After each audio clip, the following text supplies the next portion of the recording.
So today we're going to talk about small talk, how you do it, why you need it, and everything in between. Today I'm in a different location. I'm in Vienna right now in this beautiful park. I decided to just come for a walk and make a video. Why not? So I come from a post-Soviet Eastern European country called Moldova, and we don't really have small talk there. If you ask somebody, how are you? They're either going to tell you all their medical history and their personal life issues, or they're just going to look at you like you're crazy. And honestly, I've always thought that small talk is kind of stupid. It's a waste of time. But when I moved to Canada, I very quickly realized that small talk is necessary and that I need it and that it doesn't matter what I think about it. So today I'm going to tell you, or I'm going to try to explain why it feels awkward, why it is important, and what expressions and phrases and questions you can have in your back pocket in case you need small talk, so it becomes a bit more fun and interesting rather than a nerve-wracking experience. But before I dive in, make sure to check my website, theforeignsun.com. I have my upcoming speaking clubs there, my newsletter. You can sign up and get a free PDF guide with 20 of my favorite English idioms.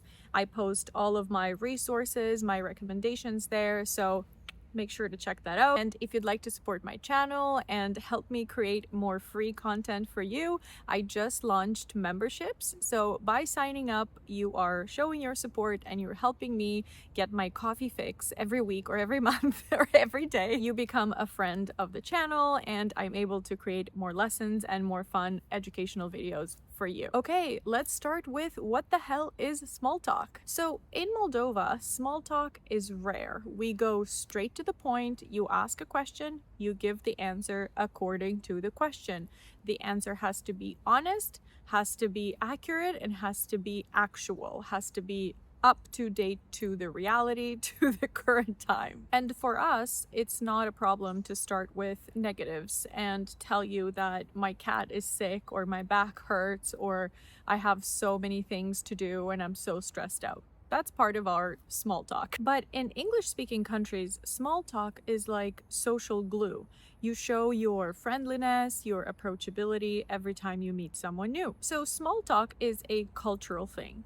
You don't have to love it, but you need it if you want to connect with people outside your country and get that networking going. So why does small talk feel awkward? It's because we overthink it. What do I say? How do I say it? Am I boring?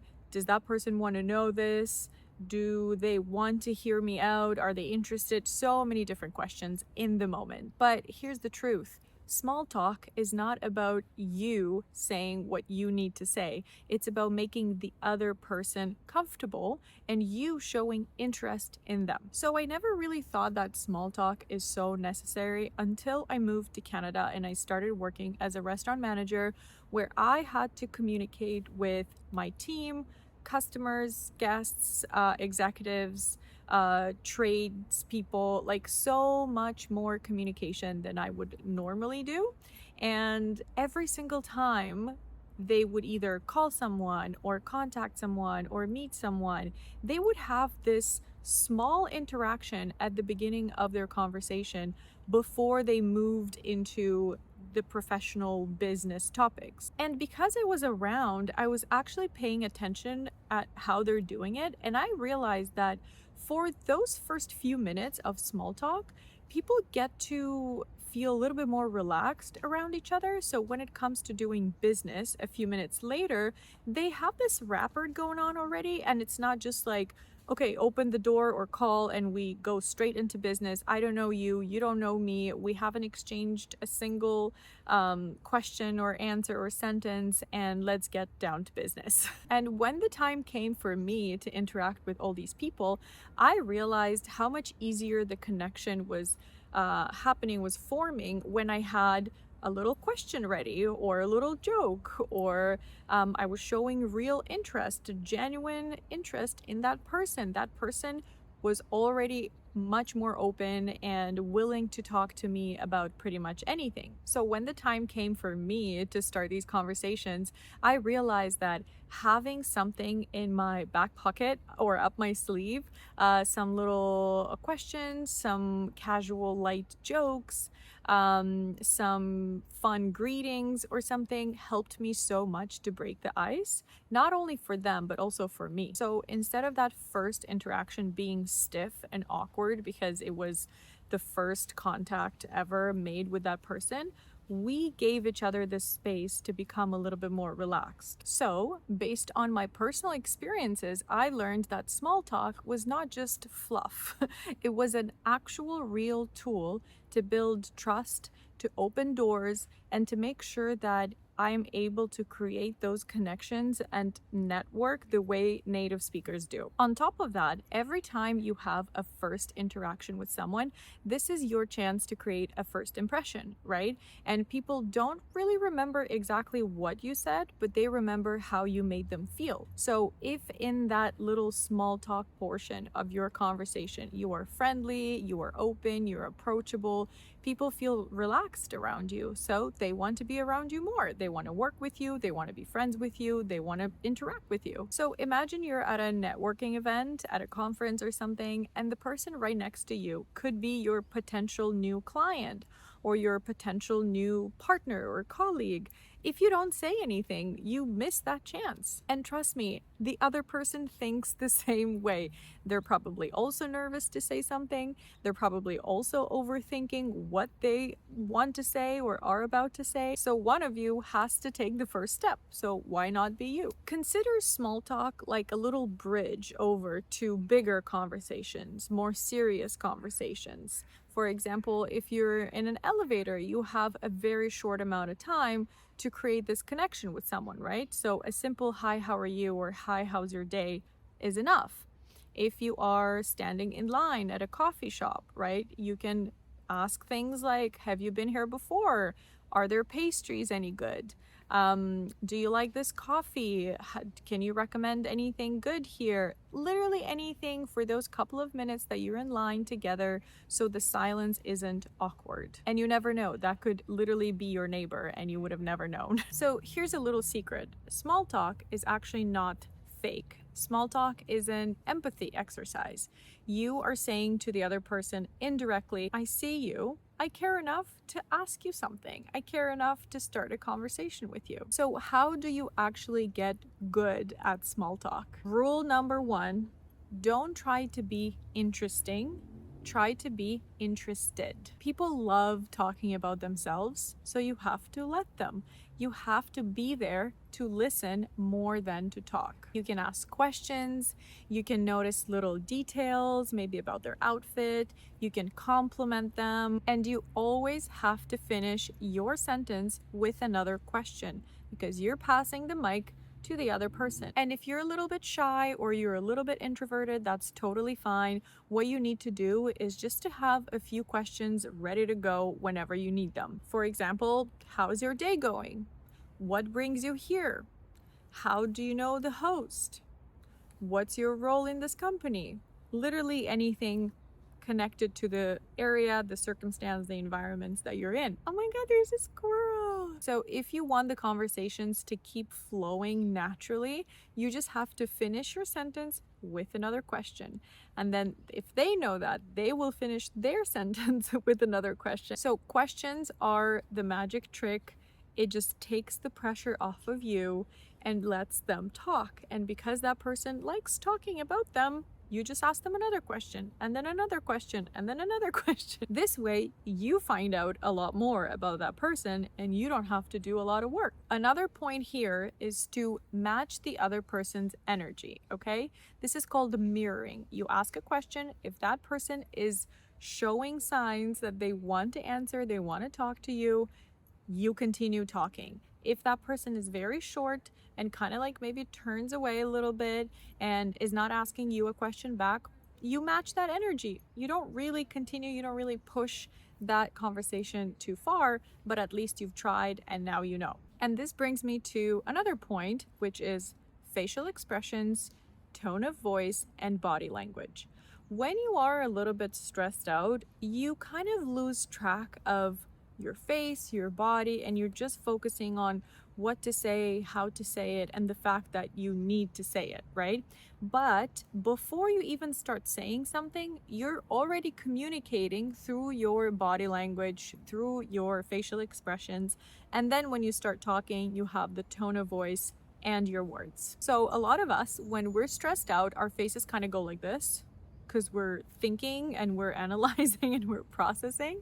And the other person cannot read our minds. They don't know that we're just trying to make up a sentence. So your body language, your facial expressions, and your tone of voice can make a simple "Hi, how are you?" sound very aggressive and cold, or very warm and friendly. Hi, how are you? Hi, how are you? A little bit different. You need to always remember you want to sound warm, friendly, welcoming, and approachable. Either one of these. Yeah, sure, you can be serious, but you can be approachable, right? Somebody who is an executive and it's your boss and whatever, if they know the art of small talk, they will give you a smile. They will make themselves look approachable to you so you can start talking to them and not be afraid. I know different countries, different cultures, they perceive this very differently. Whoever has a status will never smile.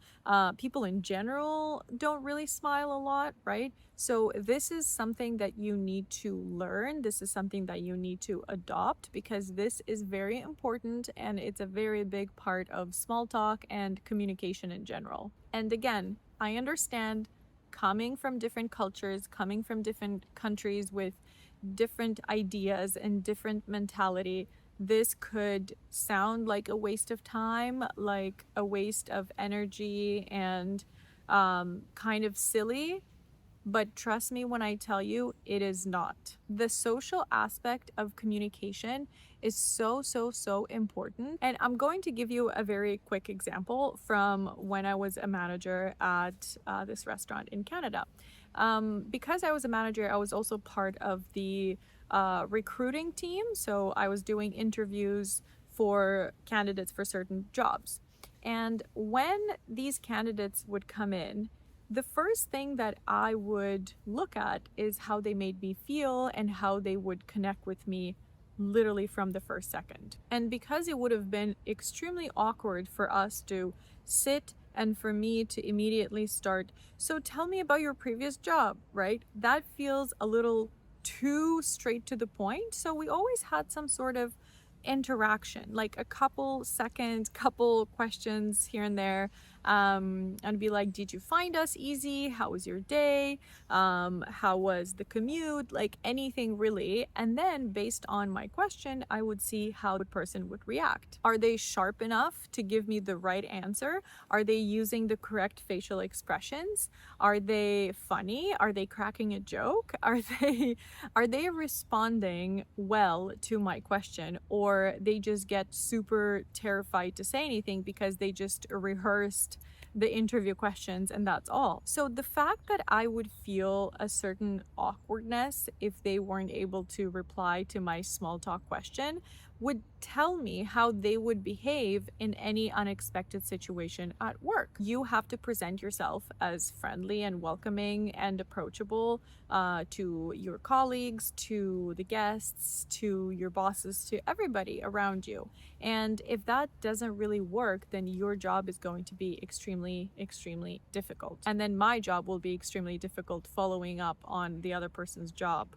And why is it difficult? So if I were to choose between somebody who has a smile on their face, are comfortable, are responding well to my small talk, are pleasant, they're making me feel relaxed, they're approachable, they're friendly, they're sociable, and another person who has a lot of experience but is not able to make me feel like that, I would hire the person with zero experience, because you can teach technical skills, you can teach the job, but you cannot teach personal skills, and I don't have the time to teach them small talk skills too. So if you're interested in this topic and you'd like me to give you exact specific examples of what to do in what situation, what to say, what not to say, leave a comment down below and then I will post a video with a lot more specifics, because if I do that in this video, the video is going to be an hour long and I don't think you have the patience. So please let me know if you want to learn more about small talk. Make sure you subscribe, you like this video so I know you want more. And if you have a friend who hates small talk, send them this video. Thank you so much for watching. See you next time.